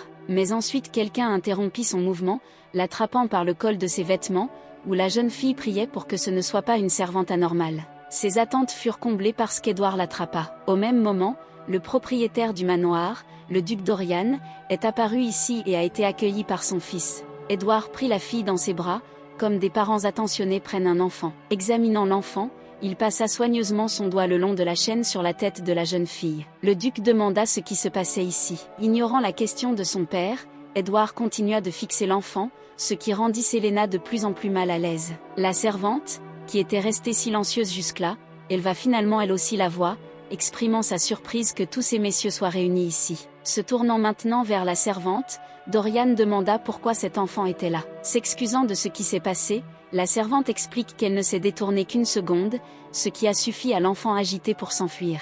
Un mensonge aussi sans cérémonie a grandement irrité Selena, qui en même temps ne comprenait pas pourquoi Edward continuait à la tenir dans ses bras. Ici, le tyran a également inséré sa parole, déclarant qu'il se souvient parfaitement d'avoir ordonné à cette servante de bien prendre soin de la jeune fille, se tournant vers la femme portant le titre de baronne Sabrina Stone. Sabrina baissa la tête pour confirmer ce qui avait été dit, et Selena fut très surprise d'avoir une baronne entière comme soignante. La baronne a alors commencé à prétendre qu'elle prenait plus qu'excellent soin de la jeune fille, qu'elle la surveillait constamment et que cela ne se reproduirait plus. En voyant le regard de la folle et en entendant le ton avec lequel ces mots lui étaient prononcés, Selena se dit que maintenant elle allait même la clouer au lit, parce que la question n'était plus simplement une question de vie ou de mort. Et dans sa fierté personnelle, Selena a décidé qu'il était nécessaire de jeter une malédiction sur la baronne en utilisant la magie noire, ce qui nécessiterait une grande quantité de mana. Tout le monde sait que la magie blanche vient de la nature, où plus sa source est grande, plus sa puissance est grande. Mais pour utiliser cette magie, il faut s'entraîner longtemps. Mais la magie noire a été inventée par des gens, dont la source est leurs propres intentions et griefs pervers, grâce auxquels même sans capacités exceptionnelles, vous pouvez devenir un sorcier très puissant. Selena a conclu que maintenant elle n'est qu'une enfant qui connaît la magie, mais que pour utiliser la magie, blanche et noire, il faut toujours payer quelque chose. Et elle n'avait aucune idée de ce qu'elle allait devoir payer dans cette situation. Bien sûr, le risque était grand, car ce petit corps ne résisterait peut-être pas à l'usage de la magie noire. En conséquence, la jeune fille a décidé de se limiter à la malédiction pour le moment et de s'occuper ensuite seulement de tout le reste. Les pensées de l'enfant furent interrompues par les paroles d'Edward, qui déclara que cet enfant lui paraissait très curieux. Levant son regard vers l'homme, Selena ne comprenait pas pourquoi ce tyran souriait autant. Et le fils du duc tendait déjà la main vers la tête de l'enfant, pensant à voix haute à ce qui pouvait se passer dans la petite tête de cette fille. Lentement, il toucha à nouveau la chaîne sur la tête de l'enfant. Et à ce moment précis, les maillons de la chaîne se sont brisés comme par magie. Pour l'instant, ne comprenant pas ce qui se passait, la baronne Stone observait simplement en silence les actions d'Edward, qui avait déjà réussi à retirer la tétine de la bouche de l'enfant. Il tourna soudain son attention vers la baronne, déclarant que si le diable existe, il se tient désormais devant lui sous les traits de Sabrina. Jetant la tétine, il demanda à la baronne qui était responsable de la situation actuelle. La tétine, faisant le bruit correspondant, tomba au sol. Et ce n'est que maintenant que Selena y prêta attention, ouvrant de grands yeux de surprise. Elle était déjà très habituée à sa tétine et n'a donc pas fait attendre longtemps sa réaction au fait que la tétine lui avait été retirée. Puis le duc est intervenu, disant que le bébé avait apparemment besoin d'une tétine. Il s'est approché, s'est penché et a ramassé la tétine par terre, le remettant aussitôt dans la bouche de la jeune fille, qui n'était pas du tout opposée à ce que le téton soit à nouveau dans sa bouche, alors qu'il venait juste de se trouver par terre. Le duc regarda avec étonnement l'enfant, ce qui fit éveiller en lui certains sentiments. Selena réfléchissait juste à la raison pour laquelle tout le monde la regardait comme ça. Il semblait qu'à chaque seconde, Dorian regardait l'enfant de plus en plus attentivement. Mais ses pensées ne concernaient plus l'enfant, mais le fait qu'une chaîne était attachée à la tétine. Selena en avait assez d'une telle attention et elle décida de ne pas y prêter attention en fermant les yeux. Pendant ce temps, la baronne a décidé de se le rappeler, disant qu'elle ne comprenait pas très bien ce qu'Édouard voulait dire lorsqu'il parlait de qui était responsable de ce qui s'était passé. Le fils du duc lui lança un regard qui fit frissonner Sabrina dans le dos. Montrant la chaîne, il a demandé à la femme d'expliquer de quoi il s'agissait. La baronne a répondu sans un pincement au cœur qu'il s'agissait d'un appareil à des fins pédagogiques. Édouard lui a ensuite demandé d'expliquer exactement quels étaient ses objectifs éducatifs. La réaction de cet homme a surpris Selena, qui a conclu que ce n'était clairement pas lui qui avait forcé la baronne à se moquer d'elle. Sabrina a expliqué que l'enfant était très espiègle et se comportait mal, et donc, avant qu'il ne soit trop tard, elle a ainsi essayé d'enseigner à la fille la discipline. Le mensonge flagrant a rendu Selena folle et elle, sortant une tétine, s'est mise à crier de manière déchirante, essayant de crier qu'elle voulait en finir avec ce menteur. Elle a continué à crier et a essayé de lui dire de la laisser partir afin qu'elle puisse s'occuper correctement de la baronne. En regardant cette femme anormale, Selena regrettait profondément de ne pas pouvoir la tuer maintenant. Et Édouard observa avec étonnement la réaction violente de l'enfant aux paroles de la femme. Il comprit que cet enfant intelligent au-delà de son âge ne pouvait pas avoir une telle réaction. Selena était bouleversée au point de pleurer d'être maintenant si impuissante et que tous les événements ne se déroulaient pas comme elle le souhaitait. Le fils du duc tomba à genoux et posa l'enfant sur le sol. Sans hésitation, Selena se dirigea rapidement vers la direction où se tenait la femme, réfléchissant à la façon dont elle pourrait se venger d'elle maintenant. Criant que cette vile créature au visage d'enfant ne devait pas s'approcher d'elle, la baronne leva la main, apparemment dans l'intention de frapper l'enfant. Mais au même moment, Édouard déclara d'un ton menaçant qu'elle aurait des ennuis si elle essayait maintenant de bouger ne serait-ce qu'un pouce, et que leur nom de famille n'apparaîtrait plus jamais sur les listes de l'aristocratie impériale. Ces mots eurent leur effet et plongèrent Sabrina dans la stupeur, la forçant à se figer et à baisser lentement la main. Et Édouard continue de percer la femme avec son regard de sang-froid. Cherchant la protection du chef de famille, la baronne Stone a exprimé son mécontentement au duc car de telles menaces de la part de son fils étaient inacceptables. Mais le duc n'a pas non plus été miséricordieux envers elle, affirmant qu'elle avait franchi toutes les frontières. Le comportement des membres de la famille Bennett aujourd'hui n'a jamais cessé d'étonner Selena, qui n'avait aucune idée qu'il pouvait protéger avec autant de zèle un métis, et elle se demandait déjà ce qui allait se passer ensuite. La baronne passionnée a soudainement annoncé que la famille Bennett n'accordait constamment à sa famille que des postes sales et bas. Ce à quoi Édouard répondit que c'était à lui de décider ce qui était sale et bas et ce qui ne l'était pas. Et Selena pensait que Sabrina avait désormais affaire à un véritable prédateur en la personne du fils du duc. Où maintenant la baronne Stone se sent-elle comme une victime. S'approchant de la baronne, Édouard déclara qu'il détestait les gens stupides et à deux visages. Il lui a ordonné de retourner dans son domaine, de verrouiller toutes les fenêtres et portes et de tirer les rideaux également, afin qu'à partir d'aujourd'hui plus personne n'entende parler de la famille Stone. Cet ordre fit céder les jambes de la baronne, et elle s'assit directement sur le sol. Ayant du mal à rassembler ses forces, la femme demanda combien de temps durerait un tel ordre. Ce à quoi Édouard a répondu cela jusqu'à ce que la famille Bennett disparaisse de la surface de la terre. On pourrait discuter avec n'importe quelle autre famille, mais la famille Bennett était si puissante que la rumeur courait que l'empereur lui-même s'inclinait devant eux. De plus, leur famille n'a jamais été connue pour sa gentillesse, où les personnes qui croisaient leur chemin disparaissaient à jamais. Édouard ajouta immédiatement que, bien sûr, la baronne ne l'écouterait peut-être pas, il ne la forçait pas du tout à faire quoi que ce soit. Mais la baronne savait que ce qui était dit était un ordre caché derrière le conseil, et c'est pourquoi elle obéit tranquillement. Se tournant vers l'une des servantes, le fils du duc lui dit d'accompagner la baronne. Assise par terre, remarqua qu'Édouard était désormais très cruel. Mais ce que le fils du duc a fait n'empêche en rien le fait qu'elle ait prévu sa propre vengeance. Pour créer la malédiction, elle doit trouver de la paille, 12 épines de rose et les cheveux de la baronne, où elle a décidé que ses cheveux se retrouveraient très probablement dans la pièce. Une voix d'homme fit sursauter l'enfant et le détourna de ses pensées. C'est le duc qui s'est approché d'elle et lui a demandé ce que faisait l'enfant. Il prit la jeune fille dans ses bras et commença à examiner ses mains blessées. Selena se souvient que dans sa vie antérieure, elle avait une peau très fragile et qu'elle était constamment blessée. Cependant, elle a décidé que la présence de blessures n'était pas une raison pour avoir pitié d'elle et a commencé à crier, indiquant ainsi clairement qu'elle voulait retourner au sol. Essayant de calmer la jeune fille, le duc la secoua de haut en bas, ce qui lui donna des vertiges. Essayant de contrôler ses nausées, et le duc le remarqua.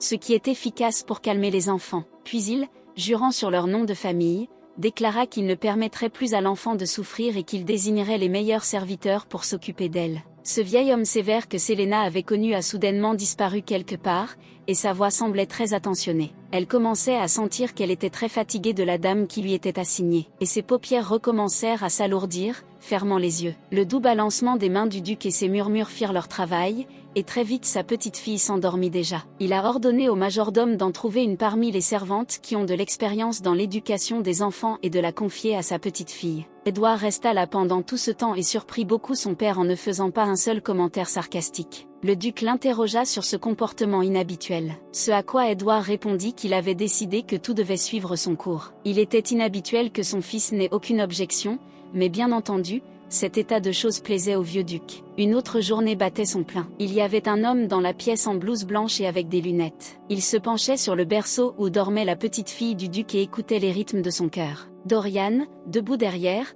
a demandé au médecin comment allait sa petite fille. Après avoir terminé l'examen, le médecin se tourna vers le duc, gardant le silence. L'homme effrayé a dépêché le médecin pour tout dire sur l'état de santé de sa petite fille. Et le médecin a dit que la fille se développait plus lentement que ses pères et qu'il était clair qu'elle ne mangeait pas bien. Pendant ce temps, la jeune fille dormait et n'entendait pas qu'il parlait d'elle à tout moment. Le duc et Édouard se levèrent et écoutèrent en silence le rapport du médecin sur les résultats de l'examen de l'enfant. Ensuite, l'homme a déclaré que malgré tout ce qui s'était passé, la jeune fille, étonnamment, était en parfaite santé. Ce qui fit expirer le duc de soulagement. Le médecin a en outre exprimé sa surprise que l'enfant ait trouvé de la nourriture tout seul pendant 2 semaines. Mais ce n'était pas la principale pensée qui l'occupait désormais. Ce qui l'a le plus impressionné, c'est que maintenant 2 membres de la famille Bennett se tenaient devant lui, inquiets pour la santé de leur enfant illégitime. Cela était surprenant car il y a eu de nombreux cas au cours de l'histoire où cette famille a expulsé ceux qui ne correspondaient pas à ses normes. Le bébé est la fille du fils du comte,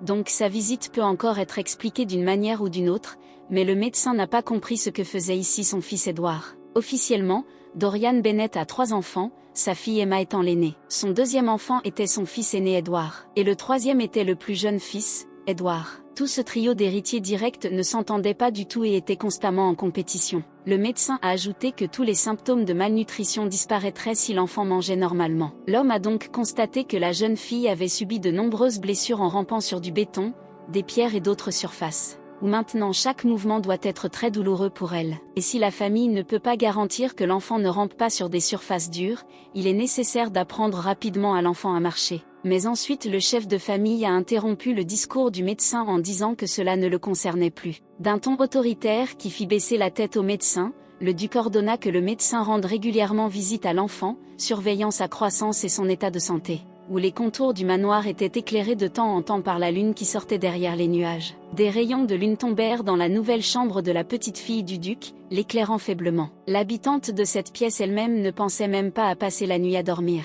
Selena était occupée à créer la foutue poupée, à laquelle elle avait déjà ajouté les cheveux de la baronne Stone qu'elle avait trouvés par terre. Le travail était fait, ce qui ne pouvait que plaire à la sorcière, car cela lui prit une semaine entière, où elle a dû attendre de longues heures pour que la nouvelle femme de chambre qui lui était assignée quitte la chambre, pour qu'il y ait la possibilité de quitter la pièce et de commencer à collecter les matériaux nécessaires pour créer la poupée maudite. Ramper est devenu moins douloureux pour elle parce que des genouillères en tissu plus rigides ont été cousues à ses vêtements. La nouvelle servante a également fabriqué un collier pour la tétine, plutôt qu'une chaîne qui fermerait la bouche du bébé, et désormais il n'y avait plus lieu d'avoir peur de perdre la tétine ou de la salir en la laissant tomber par terre. En regardant la poupée, Selena a noté que, bien sûr, elle avait été fabriquée un peu négligemment, mais qu'elle conviendrait à une malédiction, où il ne restait plus qu'à y verser votre sang, à fournir à la poupée de l'énergie magique, puis à la brûler. Serrant la poupée maudite dans ses mains, la jeune fille se concentra de toutes ses forces, faisant appel à ses pouvoirs magiques et commençant à saturer la poupée de son énergie magique. L'image devant ses yeux commença à devenir de plus en plus floue. Le petit enfant, à l'intérieur duquel vivait une sorcière expérimentée, dormait déjà. Le clair de lune tombant à travers la fenêtre de la chambre de la petite fille du duc avait depuis longtemps été remplacé par les rayons du soleil. Le chant des oiseaux à l'extérieur de la fenêtre réveilla la petite sorcière. Mais avant d'avoir eu le temps d'ouvrir les yeux, elle se retrouva dans les bras de sa nouvelle servante. Mais la femme n'a pas tenu longtemps l'enfant dans ses bras, et dès qu'elle a sorti la fille du berceau, elle l'a immédiatement abaissée au sol, lui laissant ainsi la liberté de mouvement. Selena, qui ne s'était pas encore complètement réveillée, essaya de comprendre et de se souvenir de ce qu'elle faisait de si important hier. L'aide pour les souvenirs est venue de façon inattendue de la femme de chambre, où elle, montrant à l'enfant une poupée de paille, a demandé en souriant d'où elle venait. En tendant les mains, Selena a fait comprendre à la femme de chambre qu'elle souhaitait que la poupée lui soit restituée immédiatement. Mais la gentille fille, cachant la poupée effrayante derrière ses mains, a suggéré à l'enfant de coudre un ours à la place de la poupée. Bien sûr, une telle proposition était totalement inacceptable pour la sorcière, qui avait consacré tant de temps et d'efforts à créer cette foutue poupée, et elle n'avait d'autre choix que de piquer une crise. Ce qui a immédiatement donné ses résultats,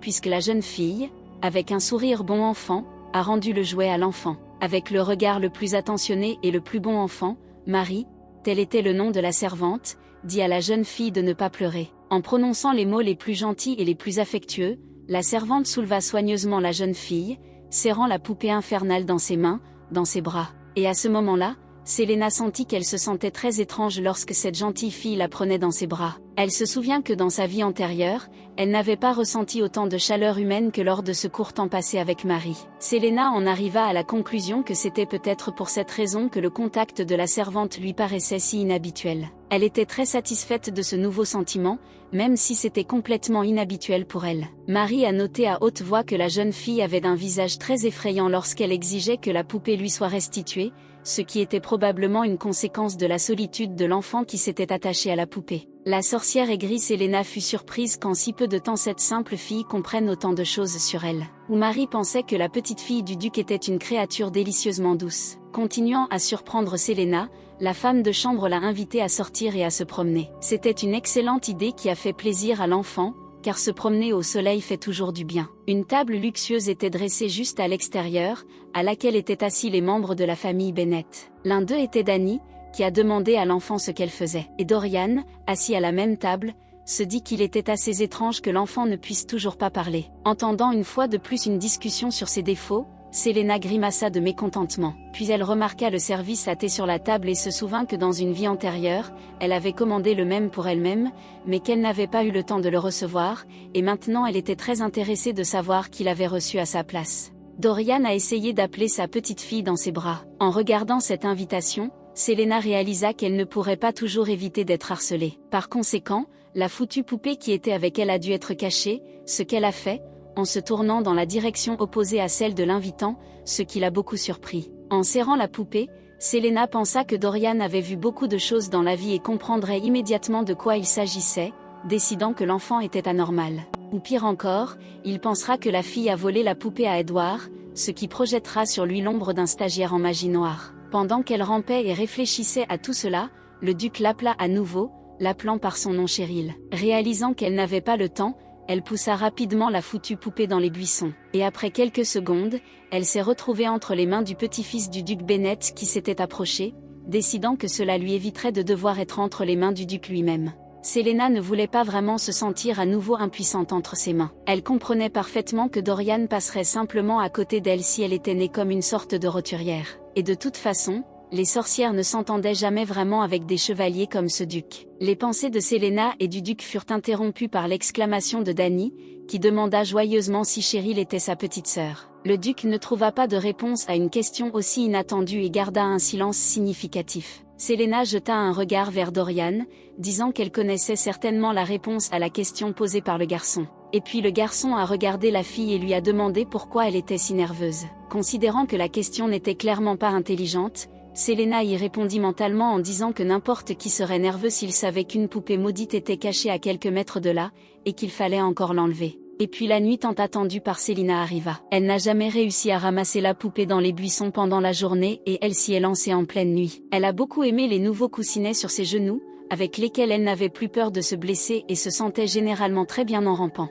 Elle a appris à ouvrir les portes avec sa magie sans trop d'efforts et depuis n'importe quelle position. Elle atteignit donc assez rapidement le jardin, où elle passa la journée en compagnie des membres de la famille Bennett, et emporta sa foutue poupée. Elle était déjà retournée au manoir et cherchait un endroit où brûler la poupée pour achever la malédiction lorsqu'une voix l'appela, l'appelant par son nom Célil. En se retournant, Célina vit un Danny endormi debout devant elle, serrant un oreiller contre lui. Il s'assit par terre à côté de l'enfant et ses yeux parurent très tristes et fatigués à Célina. Elle se sentit soudain très désolée pour ce garçon qu'elle avait vu si souvent pleurer. Elle se rapprocha, se leva sur ses petites jambes et lui caressa les cheveux, ce qui surprit grandement son fils Édouard. Ne sachant pas comment réagir, le garçon regarda le petit enfant, qui semblait comprendre ses sentiments. Et pour Célina, il ressemblait soudain à un petit chien effrayé qui avait besoin d'être protégé et caressé. Danny a dit que sa mère lui manquait beaucoup et il a recommencé à pleurer. Et la petite fille le regardait avec son regard compréhensif, mais ne savait pas comment et avec quoi elle pourrait l'aider. Elle ferma simplement les yeux et continua à caresser le garçon. À un moment donné,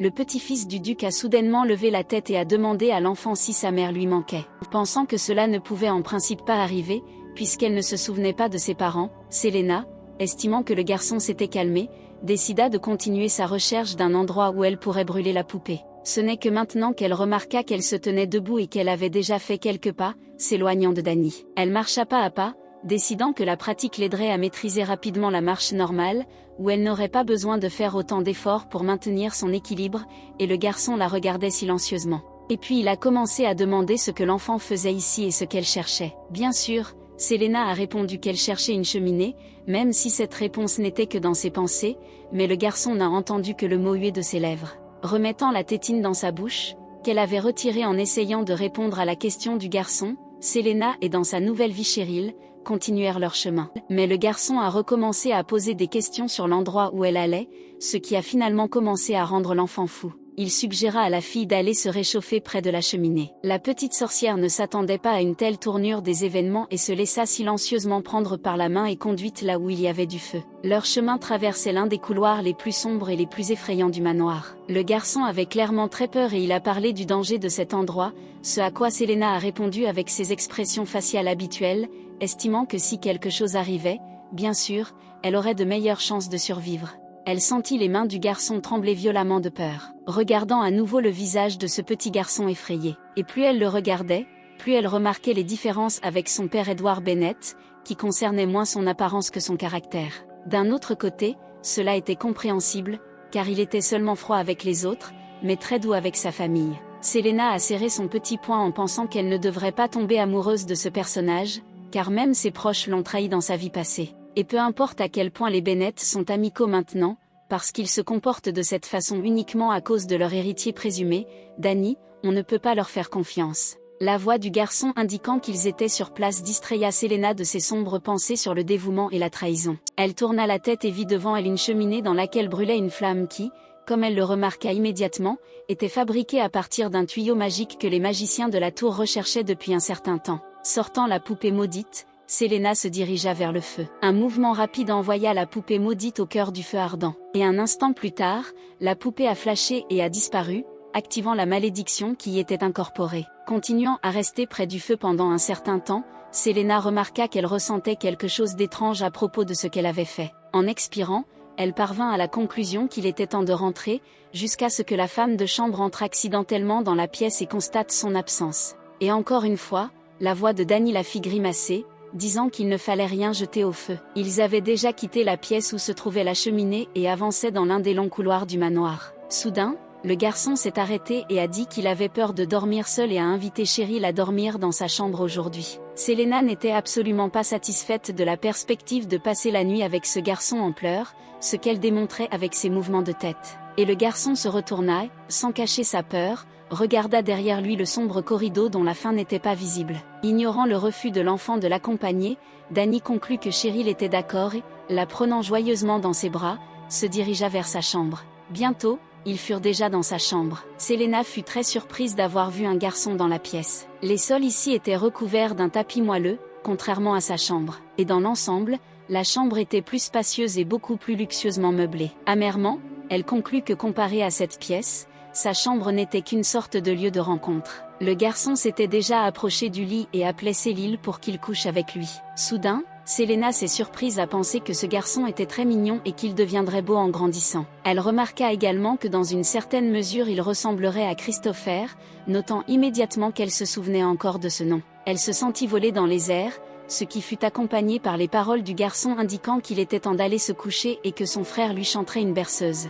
Selena a noté avec un sourire sur son visage que le bébé agissait avec beaucoup d'arrogance, se faisant appeler son frère. Pendant qu'elle réfléchissait à cela, Danny avait déjà réussi à la porter jusqu'au lit. Et elle n'a même pas eu le temps de se réveiller lorsqu'elle s'est retrouvée allongée sous une couverture avec un garçon allongé à côté d'elle. Danny a dit qu'il devait garder secret le fait qu'il s'appelait son frère, et à ce moment-là, Selena pensait que son lit était plus doux que le sien. Souhaiter bonne nuit à sa nouvelle petite sœur furent ses derniers mots de la journée, car en sa compagnie il s'endormit rapidement. Selena pensait qu'il pouvait penser et dire ce qu'il voulait, dès qu'il s'endormirait, elle s'enfuirait définitivement. Mais ses yeux commencèrent lentement à se fermer aussi. Et quelques minutes plus tard, les deux enfants dormaient paisiblement, blottis l'un contre l'autre. L'aube est arrivée et avec un nouveau jour, de nouveaux événements ont commencé. Le silence du bureau où travaillait Edward fut brisé par le bruit d'un homme qui entra à l'intérieur. Le fils du duc n'a pas entendu ou ne pouvait pas croire ce qu'il avait entendu et a donc demandé à répéter ce qui avait été dit.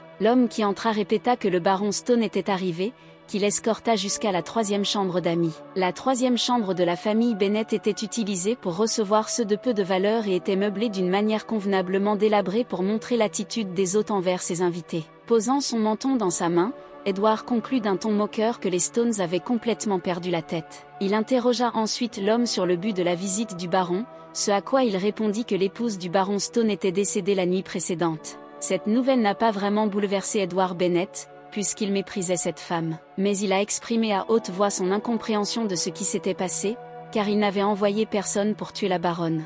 Le journaliste a ajouté que, selon les informations reçues, le corps brûlé de Sabrina Stone a été retrouvé dans l'une des pièces. Mais en même temps, le reste de l'intérieur n'a pas été endommagé, rien n'a brûlé, il n'y avait même pas de fumée. Et en conclusion, l'homme dit que le baron soupçonne désormais le duc de cette mort. Edward pensait que de tels soupçons de la part de la famille Stone étaient désormais tout à fait justifiés, puisque la baronne avait subi sa colère la semaine dernière. En se déplaçant le long du couloir, le fils du duc a continué à clarifier les circonstances de ce qui s'était passé, demandant si ce n'était pas un incendie, alors qui avait mis le feu à la femme du baron. Ce à quoi l'homme qui suivait le monsieur a déclaré qu'aucun signe d'incendie criminel ou de matériaux inflammables n'avait été trouvé sur les lieux du décès. Après ces mots, Edward se figea sur place, car lui, étant un sorcier expérimenté et puissant, réalisa que quelqu'un avait activé la magie noire.